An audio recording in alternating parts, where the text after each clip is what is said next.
ಚಿತ್ರದುರ್ಗದ ರೇಣುಕಾಸ್ವಾಮಿ ಕೊಲೆ ಪ್ರಕರಣಕ್ಕೆ ಸಂಬಂಧಪಟ್ಟಂತೆ ಇನ್ನೂ ಕೂಡ ಮೊಬೈಲ್ ರಿಟ್ರೀವ್ ಆಗಿಲ್ಲ. ಕೊಲೆ ಆರೋಪಿ ದರ್ಶನ್ ಫೋನ್ನ ಪ್ರಮುಖ ಸಾಕ್ಷಿಗಳಲ್ಲಿ ಒಂದಾದ ದರ್ಶನ್ ಐಫೋನ್ ಅಂತ ಹೇಳ್ಬೋದು. 2 ತಿಂಗಳಾದರೂ ಕೂಡ ಇನ್ನೂ ರಿಟ್ರೀವ್ ಆಗಿಲ್ಲ ದಾಸನ ಐಫೋನ್. ಸೊ ಇದರಲ್ಲಿ ಯಾವ ವಿಚಾರಗಳನ್ನ ಕಲೆ ಹಾಕೋದಕ್ಕೆ ಮುಂದಾಗ್ತಿದ್ದಾರೆ ಅಂತಂದರೆ ಫೋನ್ ಕಾಲ್ ಡೀಟೇಲ್ಸ್, ವಾಟ್ಸಪ್ ಕಾಲ್ ಡೀಟೇಲ್ಸನ್ನು ಕಲೆ ಹಾಕೋದಕ್ಕೆ ಅಂತ ಮುಂದಾಗ್ತಾ ಇದ್ದಾರೆ. 2 ತಿಂಗಳಾಯಿತು, ಆದರೆ ಇನ್ನೂ ಕೂಡ ರಿಟ್ರೀವ್ ಮಾಡೋದಕ್ಕೆ ಸಾಧ್ಯ ಇಲ್ಲ. ರಿಟ್ರೀವ್ ಅಂದರೆ ಆ ಫೋನಲ್ಲಿರುವಂತಹ ದಾಖಲೆಗಳನ್ನು ವಶಪಡಿಸ್ಕೊಳ್ಳೋದಕ್ಕೆ ಆಗ್ತಾ ಇಲ್ಲ. ಯಾಕಂತಂದರೆ ಕೊನೆ ಸಂದರ್ಭದಲ್ಲಿ ಎಲ್ಲವೂ ಕೂಡ ಡಿಲೀಟ್ ಆಗಿರುತ್ತೆ, ಆದರೆ ಆ ಡಿಲೀಟ್ ಆಗಿರುವಂತಹ ವಿಚಾರವನ್ನು ಮತ್ತೆ ರಿಟ್ರೀವ್ ಮಾಡಬೇಕಾಗತ್ತೆ. ಸೊ ಈ ನಿಟ್ಟಿನಲ್ಲಿ ಪೊಲೀಸರು ಕೂಡ ಮುಂದಾಗಿದ್ದಾರೆ. ಆದರೆ ಎಷ್ಟೇ ಕಷ್ಟಪಟ್ಟರು, ಎಲ್ಲಿಗೆ ಕಳಿಸಿದ್ರು ಕೂಡ ಪ್ರಮುಖ ಸಾಕ್ಷಿಗಳಲ್ಲಿ ಒಂದಾದಂತಹ ಈ ದರ್ಶನ್ ಅವರ ಐಫೋನ್ನಲ್ಲಿರುವಂತಹ ಡಾಟಾವನ್ನು ರಿಟ್ರೀವ್ ಮಾಡೋದಕ್ಕೆ ಇನ್ನೂ ಕೂಡ ಸಾಧ್ಯ ಆಗ್ತಾ ಇಲ್ಲ.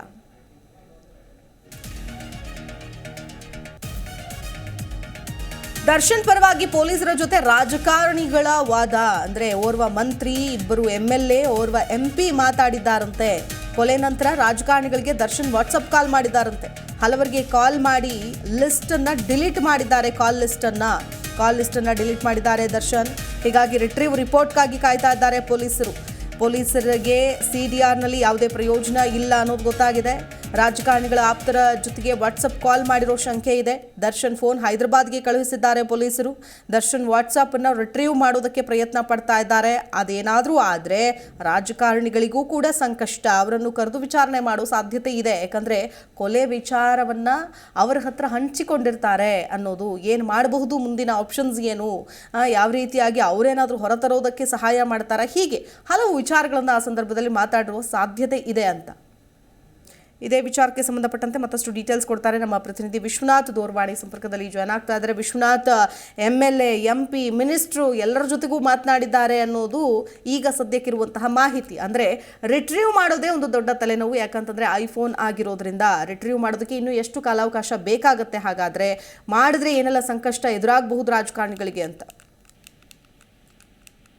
ಶಿಲ್ಪಾ, ಖಂಡಿತವಾಗಿ ಏನು ಈ ರೇಣುಕಾಸ್ವಾಮಿ ಕೊಲೆ ಪ್ರಕರಣದ ನಂತರ ಸಾಕಷ್ಟು ಡೆವಲಪ್ಮೆಂಟ್ಗಳು ಕೂಡ ಆಗಿದ್ದು, ನಟ ದರ್ಶನ್ ಅವರನ್ನ ರಿಲೀಸ್ ಮಾಡಿಸ್ಬೇಕು ಮತ್ತು ಅವರನ್ನ ಈ ಒಂದು ಕೇಸ್ನಿಂದ ಹೇಗಾದ್ರೂ ಮಾಡಿ ಬಚಾವ್ ಮಾಡ್ಬೇಕು ಅನ್ನೋ ಒಂದು ಹಿನ್ನೆಲೆಯಲ್ಲಿ ಅನೇಕ ರಾಜಕಾರಣಿಗಳಾಗಿರಬಹುದು ಮತ್ತು ಒಬ್ಬ ಸಚಿವರು ಕೂಡ ಸ್ವತಃ ಪೊಲೀಸರಿಗೆ ಕರೆ ಮಾಡಿ ಮಾತನಾಡಿದ್ದಾರೆ ಅಂತ ಹೇಳಲಾಗ್ತಾ ಇತ್ತು.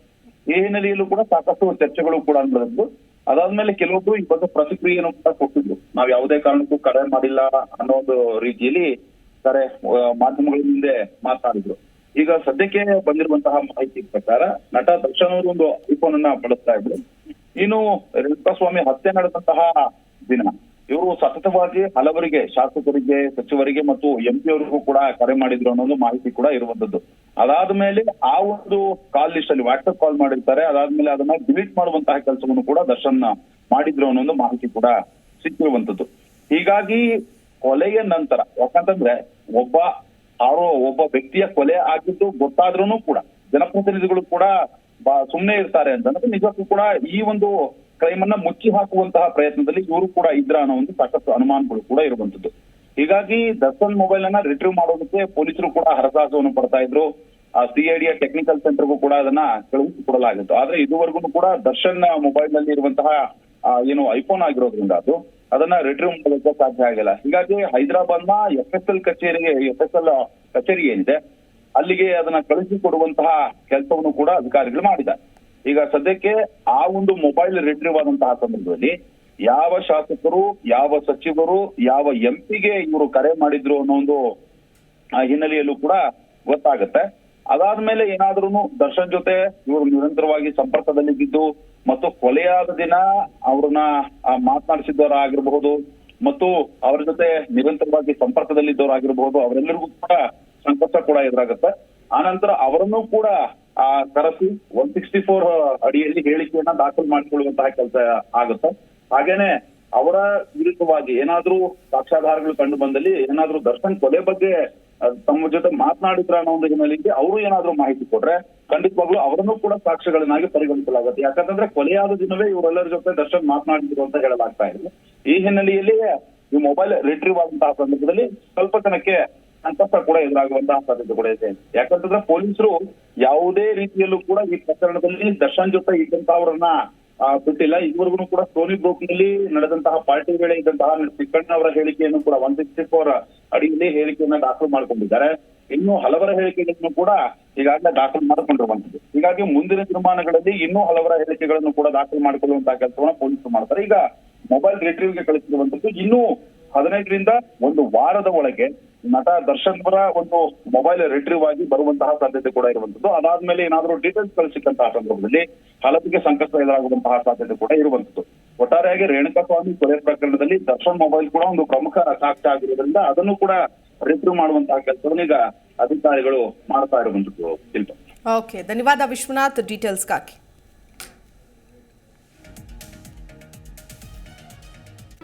ಜಿ ಕನ್ನಡ ನ್ಯೂಸ್ ಈಗ ನಿಮ್ಮ ಮನೆಯಲ್ಲೇ ನೋಡಿ.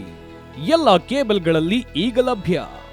ಸನ್ Direct 292, Jio TV 1334, U digital 162, city cable 51, GTPL 17, Abhishek cables 821, Rockline telecommunication 51, Shri Basaveshwara number 60, Vinayaka digital number 53, in digital number 896ರಲ್ಲಿ. ನಿಮ್ಮಿಸ್ತದ ಜಿ ಕನ್ನಡ ನ್ಯೂಸ್ ನೋಡಿ ಆನಂದಿಸಿ.